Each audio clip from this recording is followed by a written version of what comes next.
विषय होता साडून बांधलेल्या घराच्या वास्तुशांतीचा. त्यासाठी आम्ही सगळेजण गेलतो बेळगावला. मस्त असं 1 BHK चे 2 फ्लॅट 3 तयार केले होते. किचन, हॉल, बेडरूम सुंदर अशी डिझाईन केली होती. तिथे गेल्यावर सुंदर अशी महालक्ष्मीची मूर्ती सजावट केली होती. मी पहिल्यांदाच ती बघितली. इतके आकर्षक आणि पूजेची मांडणी केली होती. ते सर्व केल्यामुळे घरातील वातावरण एक धार्मिक झालं होतं. पूजेमध्ये नवग्रहाची शांती पण केली होती. आता वास्तुक शांती आली की सत्यनारायण पूजा पण आलीच. घरातील लक्ष्मीच्या हाताचे ठसे भिंतीवर उठवले जातात, घरात सुख शांती नांदावी म्हणून.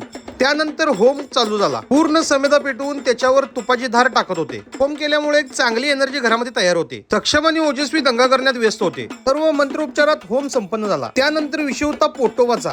असं जेवणामध्ये मसाले भात, पापड, चपाती, भाजी आणि विशेष म्हणजे तिकडे सोलकडी होती. कोशिंबीर आणि वरण भात तर एक नंबर म्हणजे एक नंबर झालं होतं. सर्व पाहुणे मंडळींनी जेवणावर यथेच्छ दणका दिला. त्यात बेळगावकडलं जेवण म्हणल्यावर आम्ही सोडतोय. 2 ग्लास सोलकड्या आणल्या. मस्त असं जेवणाचा आस्वाद घेऊन कार्यक्रम संपन्न झाला.